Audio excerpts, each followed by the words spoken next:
Wa asyhadu anna Muhammadan abduhu wa rasuluh.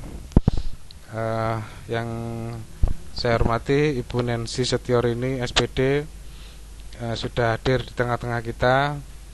Beliaunya adalah pemateri yang akan menyampaikan terkait dengan mata pelajaran kimia farmasi. Kemudian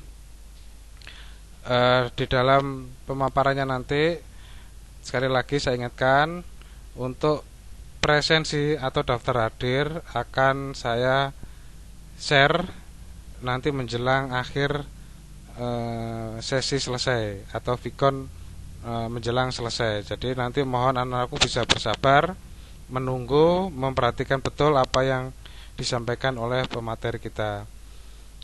Untuk memulai kegiatan Vicon siang hari ini, marilah kita buka dengan bacaan basmalah bersama-sama. Bismillahirrahmanirrahim. Mudah-mudahan kegiatan Vicon siang hari ini tidak ada kendala, tidak ada kekurangan satu apapun ya, sehingga mudah-mudahan nanti dengan doa itu tadi bisa lancar kegiatan sampai dengan akhir nanti. Terima kasih anak-anakku yang sudah semangat, yang sudah luar biasa, yang sudah bergabung di video conference siang hari ini, terutama untuk yang jurusan 11 farmasi ya, baik itu FKK 1 ataupun FKK 2. Oke, selanjutnya kami persilakan untuk Ibu Nancy bisa langsung dimulai untuk pemaparannya. Mungkin menyapa dulu boleh, ataupun langsung menyampaikan pematerinya juga langsung boleh. Kami persilahkan, silakan.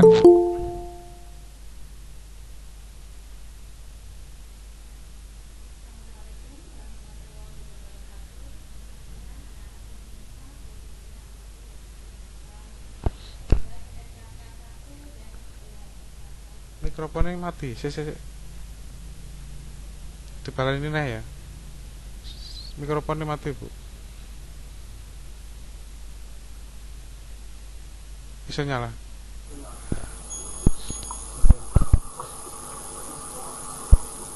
Baiklah. Assalamualaikum warahmatullahi wabarakatuh. Selamat siang anak-anakku semua, khususnya untuk jurusan 11 FKK 1 dan 11 FKK 2. Alhamdulillah pada siang hari ini kita masih diberikan kesempatan dalam keadaan sehat walafiat untuk melaksanakan pembelajaran secara Vicon. Di sini nanti Bu Nancy akan memaparkan materi kimia farmasi, yaitu tentang termokimia. Oke. Sebelumnya pada pertemuan tatap muka beberapa minggu yang lalu sudah sedikit kita bahas. Nanti di sini akan kita lanjutkan dan nanti akan dibuka untuk tanya jawab. Jadi kita share ya. Jadi kami mohon untuk anak-anak bisa mempersiapkan diri, cari posisi yang tenang agar bisa fokus, yang masih berada di jalan untuk segera mencari tempat yang aman, yang nyaman. Karena nanti kalau kita mengikuti dengan tenang, dengan enjoy, nanti insya Allah materi yang Bu Nancy sampaikan bisa kalian terima dengan baik. Baiklah, selanjutnya langsung kita ke materi. Oke, di sini termokimia. Sebelumnya kita tahu bahwa termokimia ini ada kaitannya dengan kimia dan termo. Sebelum saya mulai, kita harus tahu dulu. Belum masuk PowerPoint nih. Terus. Iya.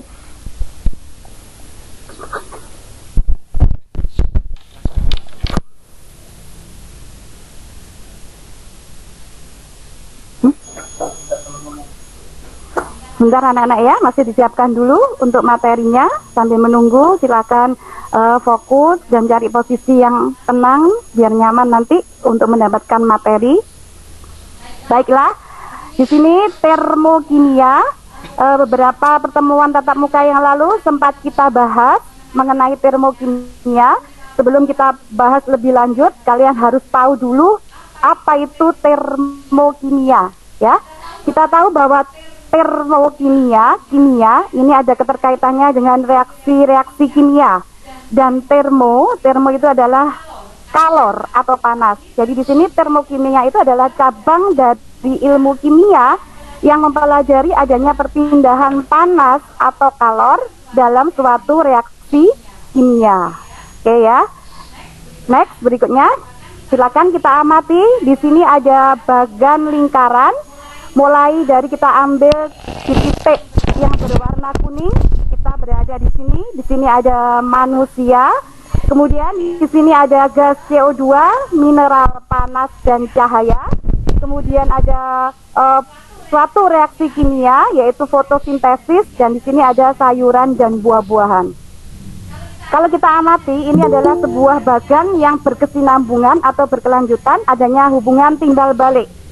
Misalkan manusia bernafas mengeluarkan gas karbon dioksida CO2. Kemudian ada mineral dari alam, panas dari cahaya matahari, begitu juga dengan cahaya. CO2, mineral, panas dan cahaya itu dibutuhkan untuk proses reaksi kimia yang kita sebut dengan fotosintesis. Ini yang diperlukan oleh tumbuhan. Kemudian dari hasil fotosintesis ini nanti bisa menghasilkan makanan bagi tumbuhan, yaitu berupa sayuran dan buah-buahan. Yang nantinya sayuran dan buah-buahan ini akan dikonsumsi oleh manusia. Jadi adanya hubungan timbal balik yang berkesinambungan, yang saling sama-sama menguntungkan. Oke ya. Kita lihat di sini, ini nanti ada keterkaitannya dengan energi. Kita tahu bahwa energi itu tidak bisa kita lihat, bahkan tidak bisa kita cium, ya. Kita tidak tahu bagaimana bentuknya, bagaimana warnanya, bagaimana aromanya, tetapi sebenarnya energi itu adalah ada, dan memang ada. Sehingga nanti kita kenal ada sebuah hukum yang menyatakan adanya hukum kekekalan energi, yang berbunyi adalah energi tidak dapat diciptakan maupun dimusnahkan. Jadi energi itu tidak dapat kita buat, apalagi kita musnahkan. Tetapi dia benar-benar ada, hanya bisa berpindah bentuk dari bentuk energi satu ke energi yang lain. Misal energi listrik panas, energi listrik energi gerak, dan sebagainya. Oke ya. Nah, nanti di dalam termokimia ini yang akan kita pelajari adalah perubahan energi, yaitu yang kita kenal dengan adanya sebuah entalpi. Perlu dipahami ya. Jadi entalpi itu adalah energi atau kalor yang terdapat dalam suatu materi. Tentunya dalam suatu reaksi kimia itu membutuhkan energi atau kalor. Nah, nanti yang kita ukur pada pembelajaran ini, tujuan kita adalah untuk mengetahui perubahan entalpi. Ya, jadi perubahannya bagaimana suatu reaksi terjadi, apakah entalpinya bertambah besar ataupun entalpinya berkurang. Jadi yang hanya kita bisa ukur itu hanya perubahan saja, tidak secara kuantitatif, ya. Tuh. Contoh misalkan kalau kita melihat ada sebuah air, ya, ada air di dalam ember, kemudian kita tidak tahu betul bahwa berapa volume air yang ada di dalam ember tersebut, ya. Kita tidak mengukur, ya, kita tidak tahu berapa volume pastinya air yang di dalam ember. Kemudian kita ambil gayung. Setelah itu kita tuangkan air di dalam ember. Otomatis di dalam gayungnya tadi ada air, ya. Nah, ketika kita tambahkan, ini berarti kemungkinan air yang ada di ember akan bertambah banyak. Tetapi kalau kita ambil air yang ada di dalam ember, kita kurangi, otomatis nanti air yang ada di ember ini akan berkurang. Jadi adanya perubahan, ya. Jadi nanti tujuan kita itu adalah untuk mengetahui atau mengukur adanya perubahan entalpi di dalam suatu reaksi kimia. Oke ya, next. Nah, perhatikan di sini ada beberapa gambar. Ini ya. Yang pertama kita lihat di sini ada orang yang belajar, ya, kemudian berolahraga, dan yang ketiga di sini adalah mencuci mobil. Kalau kita lihat dari ketiga gambar ini, mereka semua adalah sedang melakukan aktivitas. Oke, kalau melakukan aktivitas berarti dia mengeluarkan energi, ya. Kemudian kita bandingkan dengan ketiga gambar yang berada di bawah. Kalau kita lihat di sini ada seorang perempuan yang sedang makan, kemudian di sini minum dan tidur. Ketiga kegiatan yang ada di bawah ini adalah kebalikan dari gambar yang ada di atas. Kalau tadi gambar yang di atas semuanya adalah mengeluarkan energi. Justru yang ada di bawah ini adalah semuanya adalah penambahan energi. Oke ya, kita lihat di sini. Jadi di sini bisa kita simpulkan bahwa beberapa aktivitas ini tentunya akan mengeluarkan energi. Sehingga energi yang ada di dalam tubuh kita akan berkurang karena kita keluarkan untuk beraktivitas. Sedangkan pada kegiatan yang di bawah ini kita justru akan mendapatkan energi dengan makan, minum, dan tidur. Ya. Nah, jadi bisa kita simpulkan bahwa kalau kita sedang beraktivitas, berolahraga, lari, jalan, dan sebagainya, energi itu keluar dari dalam tubuh, keluar ya, karena kita beraktivitas, bertenaga ya, mengeluarkan tenaga. Justru kalau seperti aktivitas seperti ini, bisa kita simpulkan bahwa energi itu masuk dari luar tubuh ke dalam tubuh manusia. Nah, di sini nanti kita mengenal ada dua komponen yang menyertai sebuah termokimia, ada istilah sistem dan lingkungan. Lihat gambar di sini ya, segar sekali. Di sini ada minuman jus jeruk ya. Kita lihat ada segelas jus jeruk yang di dalamnya di sini ada air, ada es batu, sirup, mungkin juga jeruknya ya. Nah, sistem itu adalah yang berada di dalam, yang akan kita amati, yang akan kita pelajari. Itu yang kita sebut dengan sistem. Yang terjadi reaksi-reaksi kimianya adalah di situ. Nah, sedangkan yang kedua kita lihat di sini ada tanda panah. Di sini adalah lingkungan. Lingkungan itu berarti segala sesuatu yang berada di luar sistem. Semuanya yang berada di sekitar sistem kita sebut dengan lingkungan. Bisa dipahami ya Anda? Jadi kalau sistem itu adalah yang kita amati, yang akan kita pelajari, yang akan kita hitung bagaimana perubahan entalpinya. Karena nanti reaksi kimia itu terjadi di dalam sistem. Sedangkan lingkungan itu adalah di luar. Segala sesuatu yang berada di luar sistem. Oke. Nah, berbicara mengenai sistem, kita tahu bahwa sistem itu secara termokimia dibagi menjadi 3. Perhatikan gambar di sini ya, sambil diperhatikan, sambil didengarkan, dipahami. Yang pertama adalah sistem terbuka. Yang kedua, sistem tertutup. Dan yang ketiga adalah sistem terisolasi.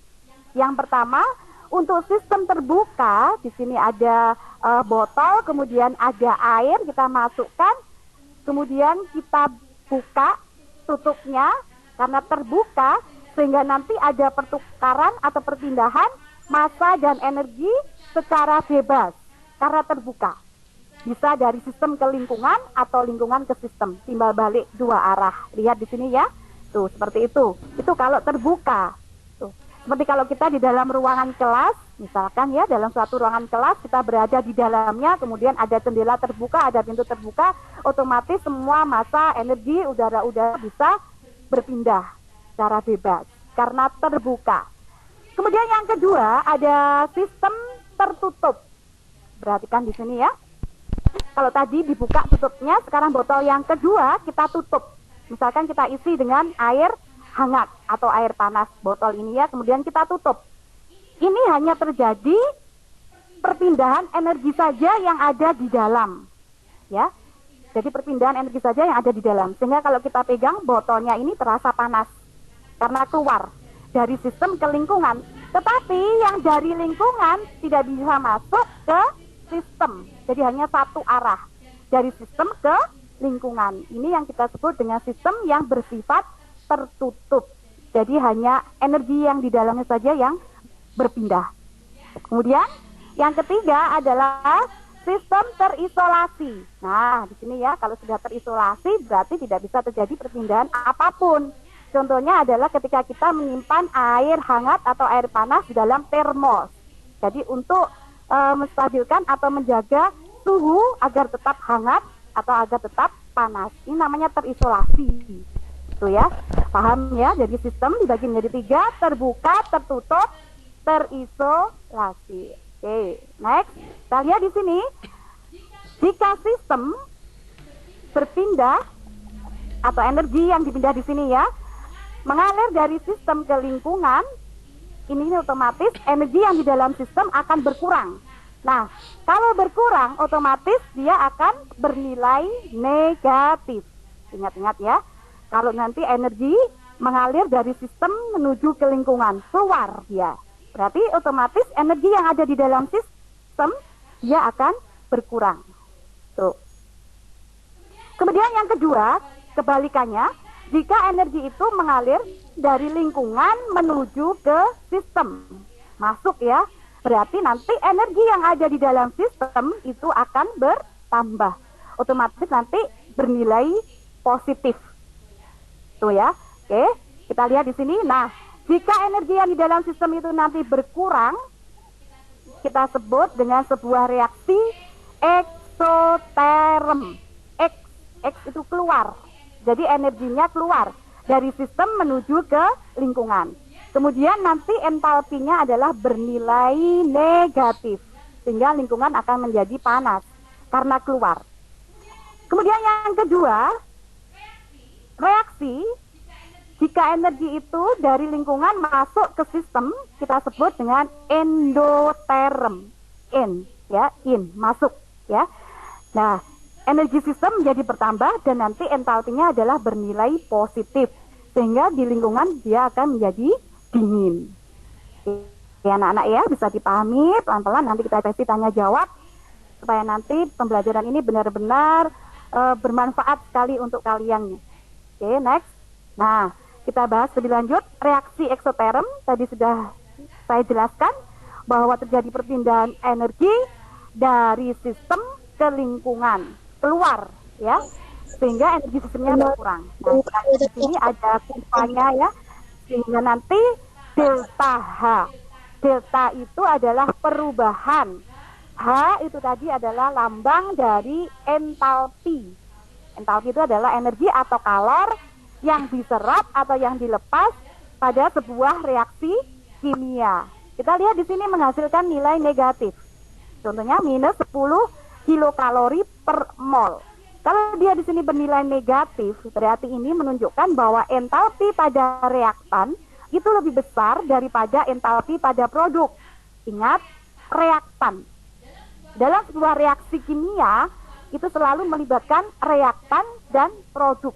Reaktan itu adalah zat-zat yang bereaksi. Produk adalah hasil reaksi. Biasanya kalau reaktan berada di sebelah kiri tanda panah dan produk berada di sebelah kanan tanda panah. Nah, entalpinya reaktan itu lebih besar daripada entalpi produk. Sehingga nanti perubahan entalpinya adalah bernilai negatif, kurang dari 0. Pahami ya? Jadi kalau reaksi eksoterm itu menghasilkan delta H sama dengan negatif. Oke. Next, kita lihat di sini. Berikutnya adalah energi sistem bertambah. Sudah yang saya jelaskan tadi, masuk dari lingkungan menuju ke sistem. Berarti energi yang di dalam sistem otomatis bertambah. Nah, ini yang kita sebut dengan reaksi endoterm. Kenapa disebut endoterm? Karena entalpinya reaktan itu lebih kecil daripada entalpi produk. Jadi produk yang dihasilkannya itu entalpinya lebih besar, sehingga delta H-nya di sini bernilai positif. Oke ya, jangan sampai kebalik ya. Jadi kalau reaksi eksoterm, perubahan entalpi atau delta H-nya adalah bernilai negatif. Tapi kalau reaksi endoterm, delta H-nya atau perubahan entalpinya adalah bernilai positif. Ini nanti yang akan kita gunakan untuk memprediksi sebuah reaksi kimia, termasuk dia reaksi eksoterm atau reaksi endoterm. Jadi kalau reaksi endoterm itu dia mengeluarkan panas, ya, keluar panasnya, energinya. Tapi kalau reaksi endoterm dia menyerap panas. Kalau dalam kehidupan sehari-hari banyak sekali ya contoh-contoh reaksi-reaksi eksoterm ataupun endoterm. Misalkan contoh pembakaran kayu, pembakaran kertas dan sebagainya. Ini termasuk reaksi apa? Ya, eksoterm, karena dia menghasilkan atau melepaskan kalor, sehingga nanti kalau kita berada di sekitar pembakaran itu kita akan terasa panas. Tuh ya. Misalkan contoh pembuatan es batu, pembekuan, beda ya. Pembekuan es batu dengan pencairan es batu. Beda ya, bisa dipahami ya. Kalau proses pembekuan es batu, otomatis kita membutuhkan suhu yang sangat kecil, di bawah 0, minus ya, negatif. Nah, kalau pada waktu proses pembekuan es batu, pembentukan es batu, ini kira-kira eksoterm apa endoterm? Kita amati bersama-sama ya. Nah, kalau pada waktu proses pembekuan es batu, ini justru dia adalah, kenapa? Mengeluarkan panas. Tidak butuh panas. Dia membutuhkan suhu yang di bawah 0. Sehingga pada waktu proses pembentukan es batu atau pembekuan, itu kita sebut dengan reaksi eksoterm. Ya, jadi karena tidak membutuhkan panas atau kalor. Dia membutuhkan suhu yang sangat rendah, di bawah 0. Oke. Kasus yang kedua, reaksi pencairan es batu. Kita ambil es batu dari kulkas. Kita taruh di dalam suhu biasa, suhu ruangan ya. Nah, kira-kira dia menyerap atau melepas kalor untuk bisa mencair. Karena dia membutuhkan suhu yang lebih tinggi. Kalau membutuhkan suhu yang lebih tinggi, otomatis dia akan menyerap kalor. Penyerapan kalor. Ya, supaya nanti dia bisa mencair. Berarti kalau waktu pencairan es batu termasuk reaksi endoterm. Beda sekali kasusnya ya. Jadi hati-hati, diteliti, kita pahami pada pembentukan es batu atau pembekuan di lemari es itu justru termasuk reaksi eksoterm karena mengeluarkan panas, tidak membutuhkan panas atau kalor. Tetapi kalau pada waktu proses pencairan es batu justru dia membutuhkan panas atau kalor untuk bisa mencair karena butuh suhu yang lebih tinggi. Dan masih banyak lagi contoh-contohnya ya. Oke, next kita lihat. Nah, di sini ada beberapa contoh entalpi reaksi. Bisa kalian lihat. Lihat di sini ya. Ada gas atau atom karbon C, lambangnya, bereaksi dengan gas hidrogen H2 menghasilkan gas CH4. CH4 itu adalah gas metana. Lihat di sini ada huruf kecil yang berada di dalam tanda kurung. Ini bukan hanya hiasan, tetapi ini mempunyai makna ya anak-anakku ya. Kalian bisa lihat di sini ini adalah wujud. Sudah sering saya jelaskan. Di sini ada S. S itu adalah solid, berarti berwujud padat. G di situ adalah gas. Nanti ada lagi L. L itu adalah liquid. Ada juga aki. Aki itu adalah aqua. Seperti itu ya. Nah, di sini ada gas karbon bereaksi dengan hidrogen membentuk gas CH4 metana. Gas CH4, gas metan biasanya ini aromanya busuk ya, biasanya dihasilkan dari pembusukan sampah. Ini gas metan. Tuh. Di sini kita lihat delta H perubahan entalpinya adalah minus 74,80 kilojoule. Nih ya. Di sini ada tanda minus. Tadi sudah kita bahas. Kalau di sini ada tanda negatif dari hasil delta H, berarti ini adalah menunjukkan sebuah reaksi eksoterm karena mengeluarkan kalor, mengeluarkan panas. Energi berpindah dari sistem ke lingkungan sehingga yang berada di dalam sistem energinya berkurang sehingga delta H-nya adalah bernilai negatif. Kita pakai di sini satuannya adalah kilojoule karena di sini energi, panas atau kalor. Delta H-nya adalah min 74,80 kilojoule. Nah, kemudian kita lihat reaksi yang kedua. Kalau reaksi yang pertama ini kita sebut dengan reaksi pembentukan. Karena kita lihat dari atom karbon dan gas hidrogen membentuk gas metana. Pembentukannya ya. Tetapi pada waktu reaksi yang kedua, di sini ada NaCl berwujud es, solid. Apa kira-kira NaCl anak-anakku ya? Kalau kita lihat dalam kehidupan sehari-hari, NaCl itu adalah rumus kimia dari garam dapur. Tuh ya. Dia di sini terurai menjadi Na dan Cl2. Cl itu gas klor. Ini ya. Jadi NaCl di sini terurai menjadi Na dan klor. Kita lihat di sini. Entalpi perubahannya bernilai positif. Plus 411 kilojoule. Nah, berarti pada waktu proses penguraian gas NaCl ini terjadi reaksi endoterm, ya. Jadi energi berpindah dari lingkungan masuk ke sistem sistem, sehingga delta H-nya bernilai positif. Oke ya. Kemudian contoh yang ketiga, ini sama dengan contoh yang pertama tadi. Kita lihat di sini ada gas karbon bereaksi dengan O2, oksigen, membentuk gas CO2. CO2 itu adalah karbon dioksida. Beda ya, CO2 dengan oksigen. Tuh, kita lihat di sini ternyata menghasilkan delta H adalah minus 393,52 kilojoule. Berarti ini juga termasuk reaksi endoterm karena maaf ya, termasuk reaksi eksoterm karena di sini adalah delta H-nya bernilai negatif. Oke ya, bisa dipahami ya. Next. Nah, perhatikan di sini. Nanti kalian akan banyak sekali menemui yang namanya persamaan termokimia. Apa itu persamaan termokimia?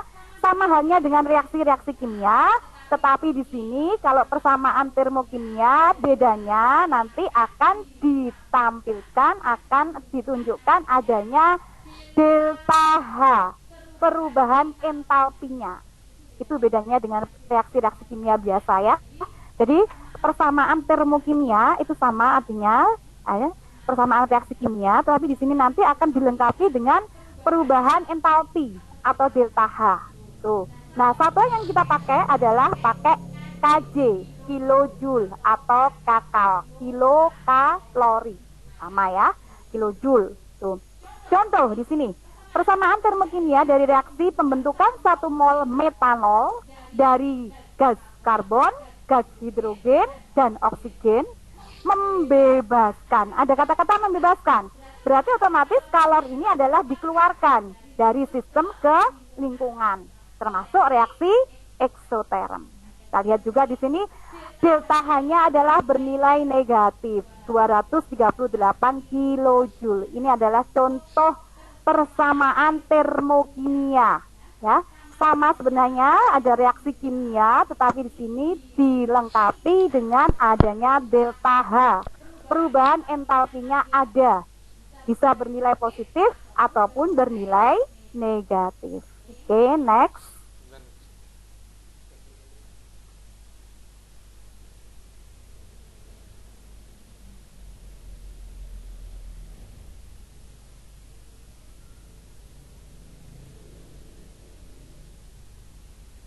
Bentar ya, masih ada pembetulan secara teknis.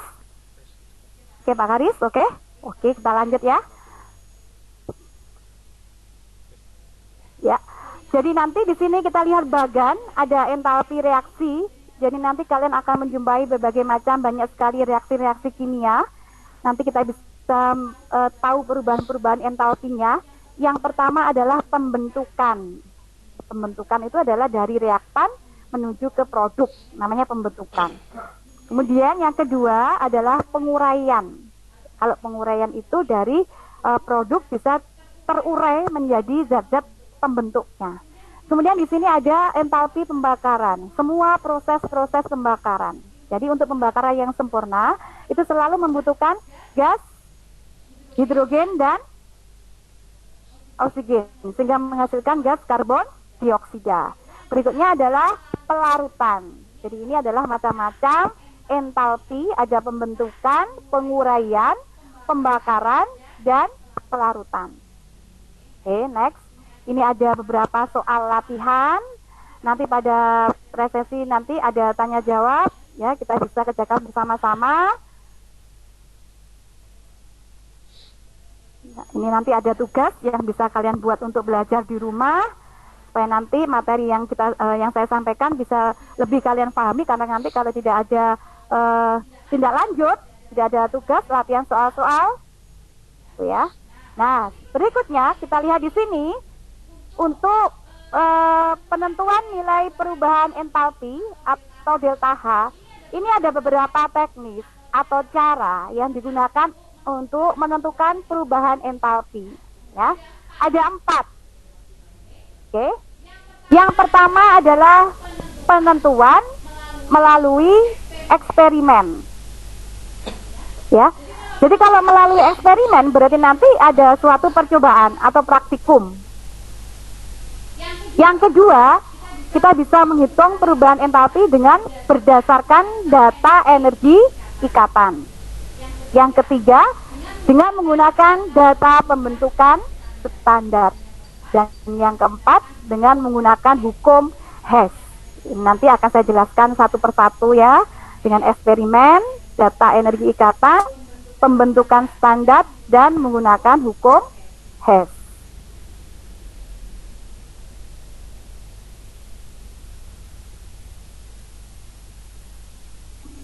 Sebentar ya anak-anak ya, masih diperbaiki.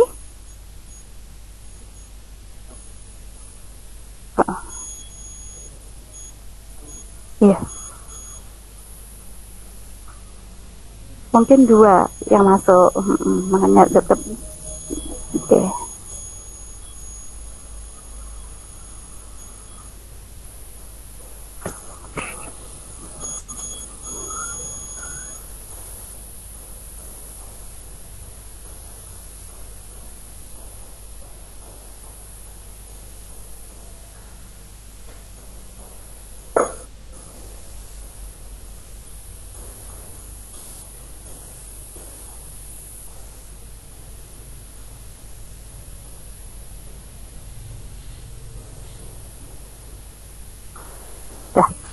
Oke, maaf ya, sebentar ya, kita lanjutkan lagi.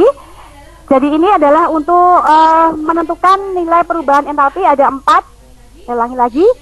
Yang pertama adalah melalui eksperimen. Yang kedua, data energi ikatan. Yang ketiga, berdasarkan pembentukan standar. Dan yang keempat, menggunakan hukum Hess. Nah, yang pertama dengan eksperimen atau percobaan, nanti kita menggunakan sebuah alat yang kita sebut dengan kalorimeter. Jadi seperti ini alatnya, baganya seperti ini ya. Di sekolah kita kayaknya masih belum punya. Tuh ya. Yang penting kalian paham ya bagian-bagiannya, namanya kalorimeter. Di sini ada termometer untuk mengukur suhu, yaitu suhu awal dan suhu akhir. Biar kita tahu perubahan suhunya, delta T ya. Kemudian di sini ada pengaduk ya, kemudian penutup, ada bedana luar, dan yang di dalam sini ini adalah kalorimeternya, dan ada penyangga dari isolasi. Misalnya ini penyangga dari isolatornya itu bersifat tidak bisa menghantarkan. Misalnya kita pakai di sini gabus, ya di sini ya, yang di bawah sendiri ini kita pakai gabus. Nah, nanti ini bisa kita gunakan untuk mengukur berapa kalor yang diserap atau yang diterima pada suatu reaksi. Dengan cara kita aduk di sini ya. Nih, oke. Jadi seperti ini gambarannya alat yang kita sebut dengan kalorimeter. Sebenarnya ini kita praktekkan karena harus melalui eksperimen. Nanti dari eksperimen kita bisa mengambil data dari pengamatan. Nanti data itu bisa kita kelola, bisa kita hitung berapa kalor yang diserap atau yang diterima. Ini namanya kalorimeter. Oke, next. Nah, contoh di sini kalau kita menggunakan untuk menentukan perubahan entalpi dengan cara eksperimen, nanti akan berlaku rumus. Kita lihat di sini, contoh ya, ini contoh. Sambil nanti kita bahas di akhir nanti pemaparan materi.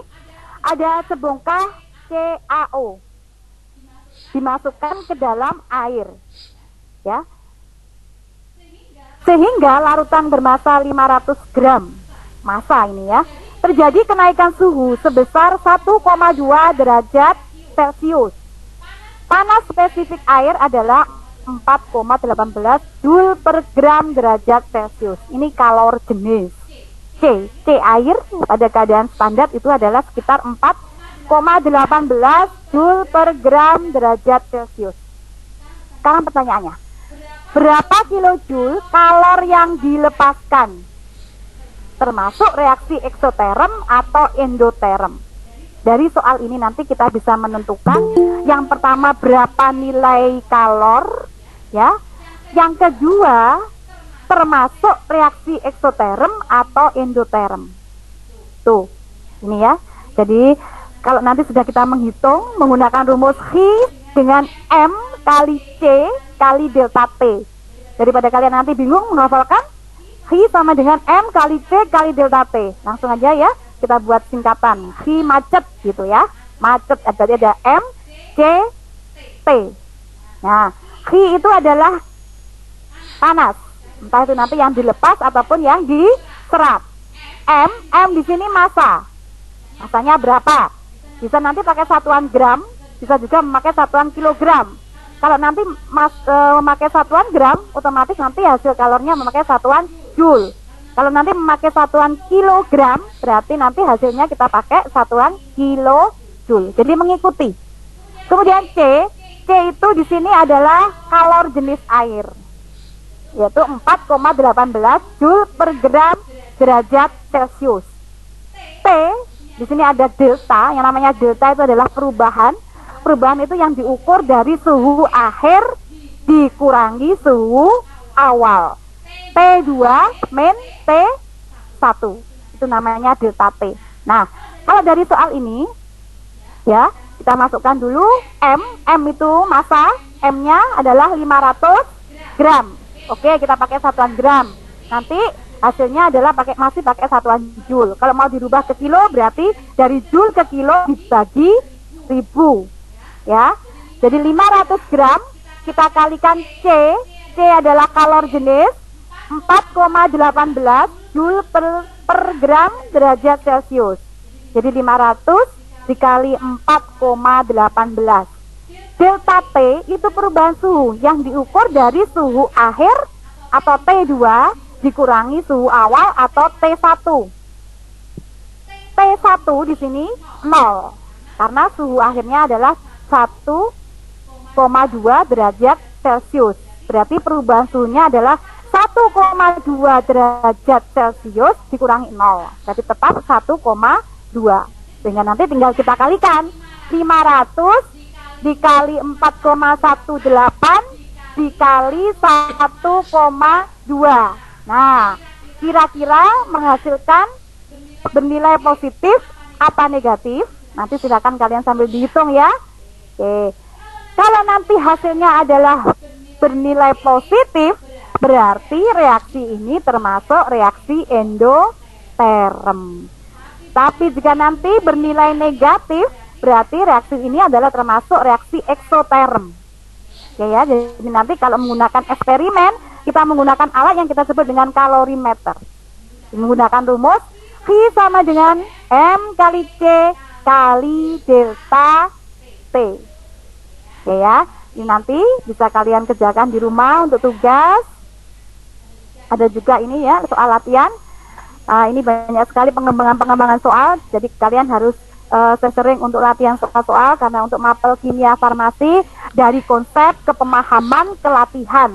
Karena nanti kalau tidak ada tindak lanjut, insya Allah nanti kalian tidak akan paham. Beda ya, paham dengan hafal. Karena di sini kimia farmasi itu lebih banyak ke pemahaman.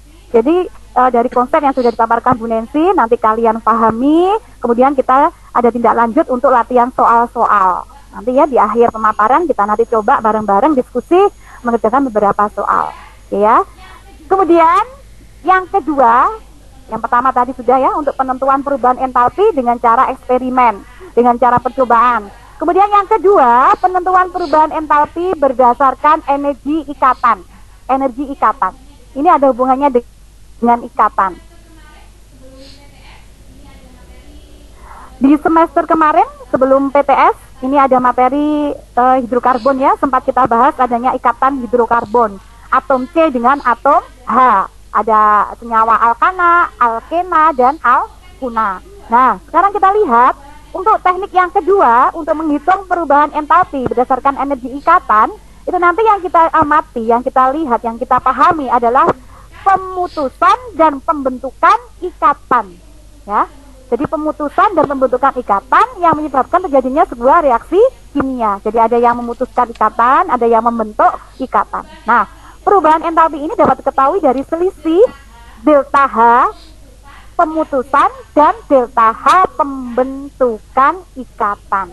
Jadi perubahan entalpinya adalah sigma di sini, jumlah dari energi pemutusan ikatan dikurangi dengan jumlah dari energi pembentukan ikatan, atau yang kita sebut dengan energi produk hasil reaksi dikurangi dengan energi reaktan atau zat-zat yang bereaksi. Jangan sampai kebalik ya energi ikatannya. Jadi energi yang berada di sebelah kanan tanda panah kalau ada reaksi kimia, kita kurangi dengan jumlah energi yang berada di sebelah kiri tanda panah. Jadi dengan kata lain, delta H itu adalah sama dengan jumlah energi hasil reaksi atau produk dikurangi dengan jumlah energi zat-zat yang bereaksi atau reaktan. Nah, karena di sini nanti berdasarkan energi ikatan, jadi tiap-tiap ikatan yang terjadi pada reaksi kimia itu nanti ada energinya. Nah, dari mana Bu kita bisa tahu energinya? Energi ikatan itu sudah ada ketetapan. Nanti ada mungkin nanti kalau ada pertemuan tatap muka, kalian nanti akan saya suruh untuk fotokopi. Di situ nanti ada data-data energi ikatan tiap-tiap reaksi kimia. Misalkan ikatan antara C dengan H, energi ikatannya sekian. Kemudian ada juga energi ikatan antara N dengan H, jumlah energinya sekian, dan sebagainya. Nah, jangan khawatir, nanti di dalam soal biasanya sudah ditunjukkan berapa nilai energi ikatan. Jadi kalian hanya menghitung. Oke, jadi nanti seperti ini ya. Nah, contoh soal, perhatikan di sini. Diketahui energi ikatan, tadi ya yang sudah saya bahas. Di dalam soal itu selalu ditunjukkan berapa nilai atau besarnya energi ikatan. Di sini atom C berikatan dengan atom H. Energinya adalah 413. Kemudian atom O berikatan rangkap dengan atom O. Energinya adalah 495. Semuanya memakai satuan kilojoule per mol. Kilojoule, ingat ya. Kemudian atom C berikatan rangkap dengan atom O, energinya 799. Kemudian atom O dengan atom H 463. Jadi sudah ditunjukkan. Ini sudah ketetapan ya. Ketetapan secara SI, sistem internasional, seperti yang ada di sistem periodik unsur SPU. Semuanya ini adalah sudah ditetapkan secara konvensional atau internasional. Berapa energi sebuah ikatan antara atom A dengan atom B, B dengan C, dan lain sebagainya. Oke ya. Pertanyaannya, tentukan perubahan entalpi atau delta H dari reaksi berikut. Oke, kita lihat di sini. CH4, wujud gas. Apa CH4 tadi? Sudah kita bahas. Gas metana. Bereaksi dengan O2, gas oksigen, membentuk gas CO2, karbon dioksida, dan H2O, uap air. Jadi di sini wujudnya juga sangat penting ya, kalian bisa lihat. Di sini wujudnya gas. Yang kita lihat kalau H2O itu kan air. Air itu kan biasanya larutan, tapi tidak semuanya berwujud air. Di sini gas dalam bentuk uap air. Ini proses pembakaran. Pembakaran yang sempurna selalu membutuhkan gas oksigen dan menghasilkan karbon dioksida dan uap air. Nah, kita lihat di sini satu persatu. Kita paparkan, ya. Kita putuskan ikatan-ikatannya. CH4. Ingat, sebelum PTS kemarin kita sudah bahas senyawa hidrokarbon, senyawa yang terjadi reaksi yang terjadi antara ikatan atom C dengan atom H. Di sini ada CH4. Berarti atom C-nya 1, H4. Nah, atom C itu adalah stabil dengan jumlah ikatan sebanyak 4. Tidak boleh lebih dan tidak boleh kurang. Ini kiri, kanan, atas, bawah. Ada 4 ya pokoknya. CH4. 1, 2, 3, 4. Oke. Harus sesuai dengan rumus molekulnya tadi. CH4 ya berarti gambarnya seperti ini. Atom C dengan atom H berikatan sebanyak 4. Oke. Kemudian yang kedua, CH4 bereaksi dengan gas O2. Lihat di sini ada koefisiennya 2. Ini sangat berarti ya, jangan sampai dianggap tidak penting. Yang berada di depan ini kita sebut dengan koefisien. Artinya menyatakan jumlah semua atom-atom yang berada di belakangnya. Ya. Kalau yang di sini di belakang atom ini namanya angka indeks. Ini menunjukkan jumlah atom yang berada di depannya. Tuh ya. Oke. Kita lihat di sini plus O2. 2 tetap kita tulis 2 karena di sini koefisiennya 2, jangan sampai tidak ditulis ya. Harus ditulis sesuai dengan rumus ini, reaksinya ini 2O2, O2, O dengan O. Ini gambarnya, ikatannya O dengan O sebanyak 2. Tuh ya. Kemudian menghasilkan, bentar ya,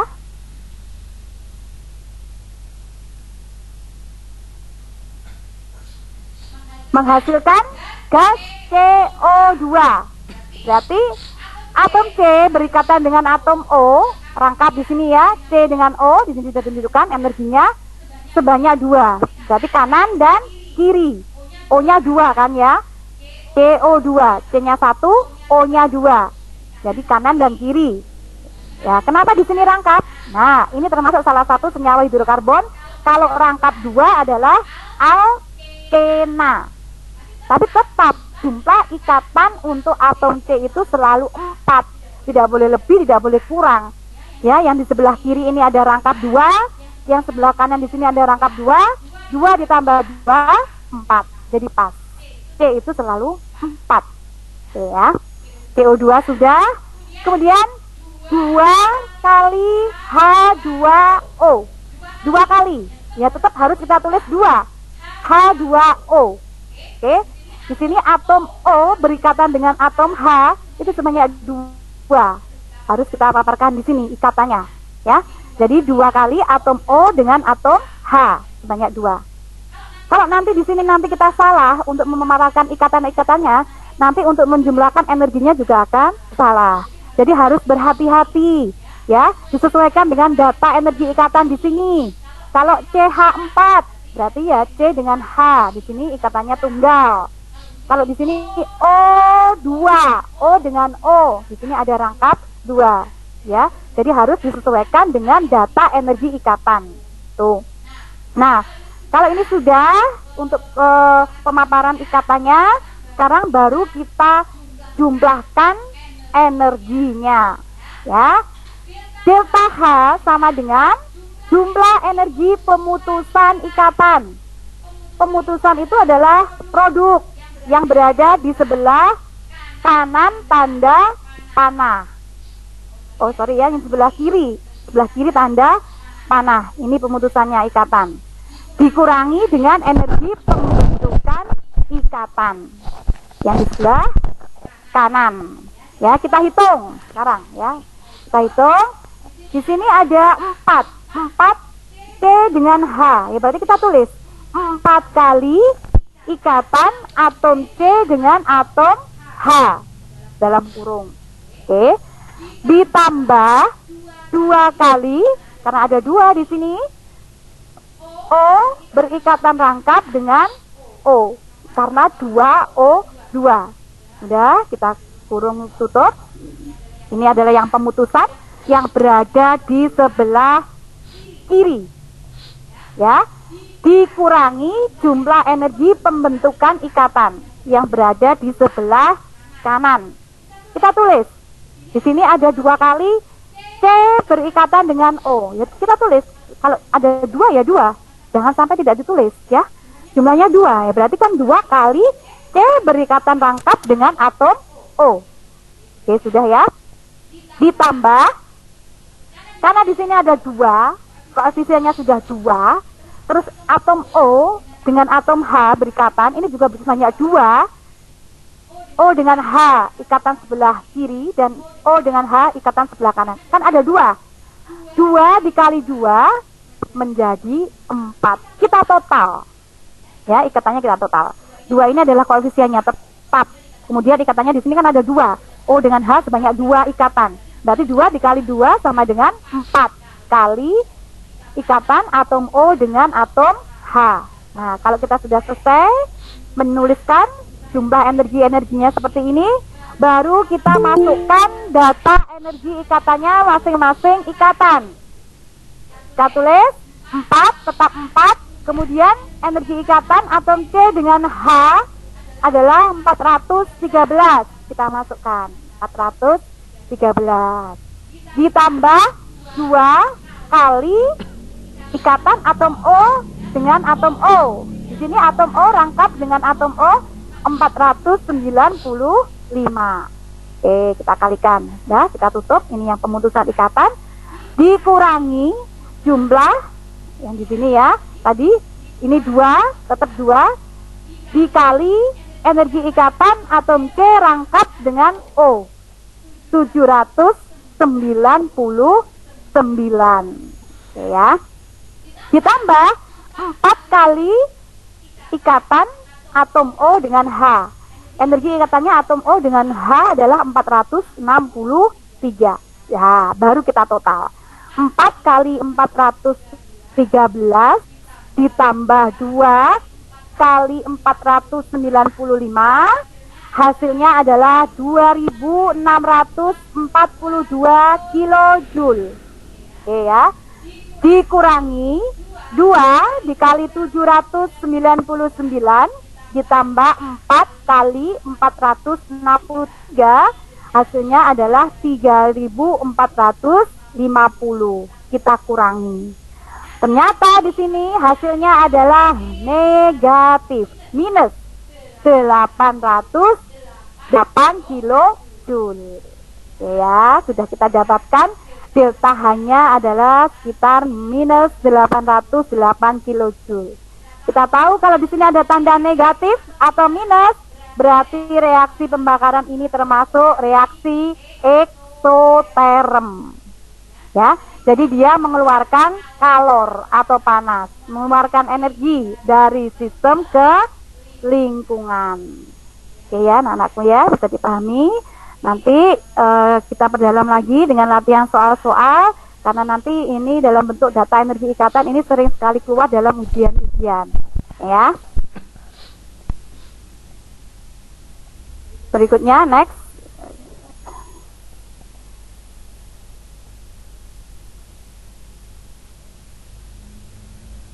Oke ya.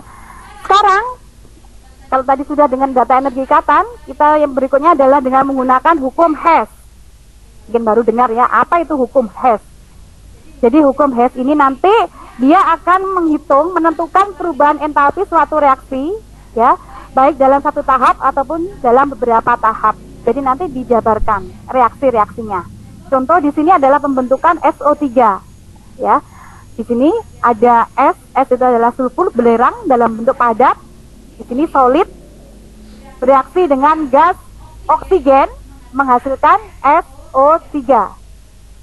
Sulfur trioksida dengan delta H adalah minus 396 kilojoule.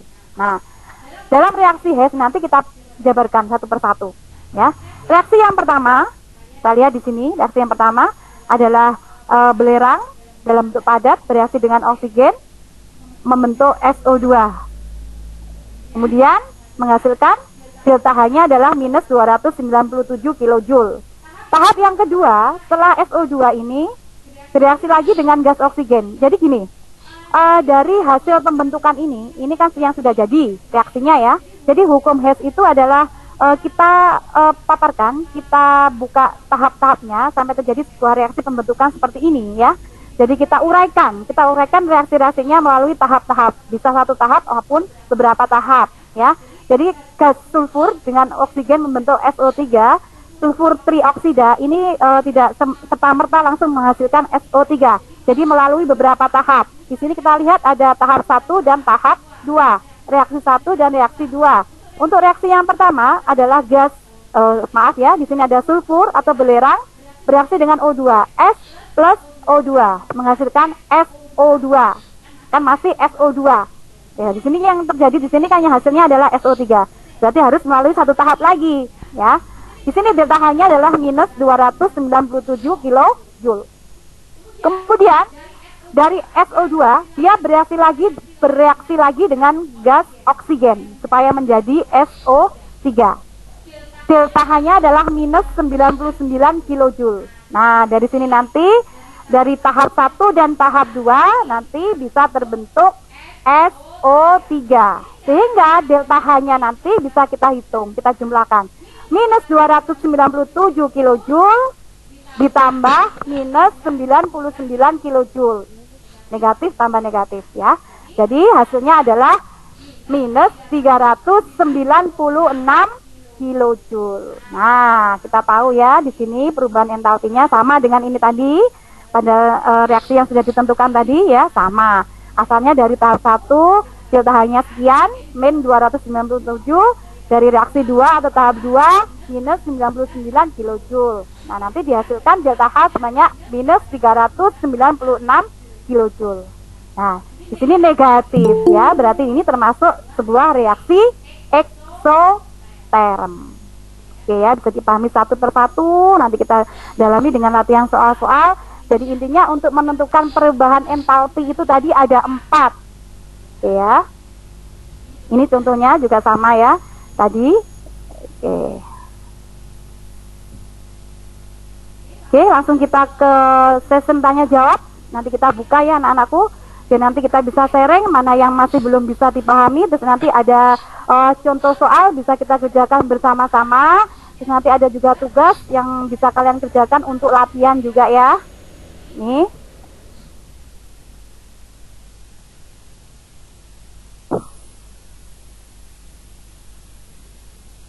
Silakan Pak Karis dibuka untuk tanya jawab. Mungkin ada siswa yang mau bertanya. Oke, terima kasih Bu Nancy. Itu tadi aku pemaparan dari pemateri kita Ibu Nancy. Mungkin dari pemaparan yang detail dan mungkin ada yang kurang paham bisa menanyakan di kolom chat atau bisa bertanya secara langsung dengan membuka atau menyalakan mikrofonnya masing-masing. Terlebih dahulu saya buka di kolom chat, ada beberapa pertanyaan dari Aulia Dwi. Oh, ini Aulia Dwi ini minta tolong, Assalamualaikum Bu, maaf minta tolong materinya nanti di-share di Edmodo. Nah, ini mungkin yang kebetulan Bu Nancy sendiri nanti yang memegang mata pelajaran kimia farmasi ini ya. Nah, monggo Bu Nancy mungkin ditanggapi. Oke, terima kasih untuk Aulia ya. Otomatis nanti materi ini akan tetap Bu Nancy share di Edmodo biar nanti kalian juga bisa mempelajarinya. Yang saya harapkan nanti ada tindak lanjut ya. Jadi semua materi-materi pembelajaran lewat daring, Vicon itu tidak hanya sekedar kita share saja begitu saja, tapi nanti ada timbal balik. Artinya ada tindak lanjut. Kalian itu bisa sharing, bertanya, ada kendala apa, terus kemudian nanti kita latihan soal-soal. Biar nanti materi-materi itu bisa kalian terima secara maksimal. Itu yang sebenarnya saya harapkan. Selain pembelajaran tatap muka di kelas, karena pembelajaran tatap muka di kelas memang sangat terbatas sekali waktunya ya, hampir 1 bulan kita hanya pertemuan 1 kali tuh ya, dan waktunya juga sudah mepet, sebentar lagi awal Desember kalian juga pelaksanaan pas semester ganjil. Jadi tolong nanti kalau masih ada yang belum paham, belum jelas, tidak di Vicon ini, kalian bisa japri Bu Nancy ya, yang di nomor WA sudah pernah saya cantumkan. Silakan, tidak usah segan-segan, kita semuanya belajar bersama dan terus meskipun kita berada di rumah untuk terus semangat belajar tuh ya. Terima kasih Aulia. Mungkin ada yang lain Pak Karis, ada yang bertanya ataupun yang belum jelas ya. Anak-anakku tadi sudah ditanggapi oleh Bu Nancy. Belum ya, terima kasih Bu Nancy, tadi sudah ditanggapi dari permintaan dari Aulia ya. Mungkin yang lain, mungkin ada yang bertanya, kami siapkan dua orang yang mau bertanya, silakan. Yang lain selain Aulia, mungkin Niken atau mungkin yang lain. ayo Niken, biasanya kalau di kelas bertanya sama dia, ayo.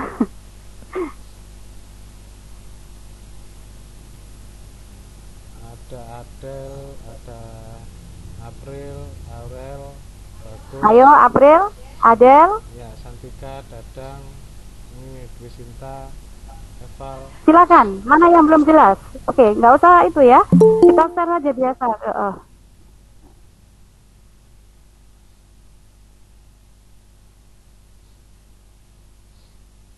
Silakan.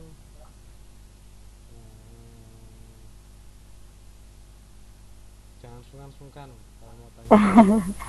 Nggak usah takut, Ya, santai ya, enjoy sambil belajar. Silakan mau yang ada yang bertanya. ini tadi anak-anakku kalau memang mau mempelajari ulang dari awal, ini nanti rekaman akan saya share di YouTube ya. Jadi anak-anakku bisa mempelajari lagi, selain mempelajari melalui PPT juga bisa melalui Edmodo juga nanti bisa di download atau bisa nonton di YouTube begitu.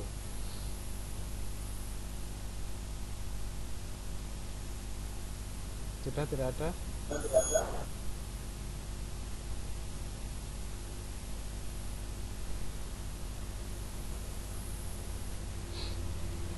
Tidak ada ya. Baik, kalau sudah tidak ada, eh, berarti untuk pemaparan pada siang hari ini saya kira cukup. Kemudian untuk pesan dari Ibu Nancy tadi, tugas-tugas latihan sebelum nanti tatap muka, minimal anak-anak sudah bisa mengerjakan, baik itu benar atau salah tidak apa-apa, nanti bisa didiskusikan pada saat tatap muka di kelas begitu.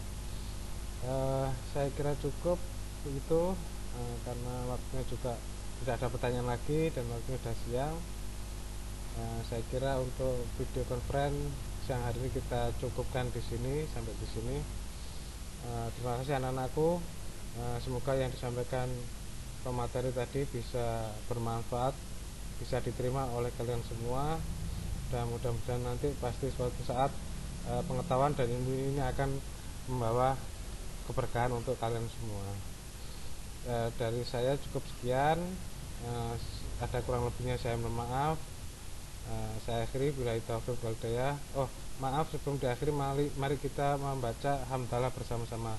Alhamdulillahirabbil alamin. Terima kasih. Billahi taufiq wal hidayah. Assalamualaikum warahmatullahi wabarakatuh. Terima kasih semuanya.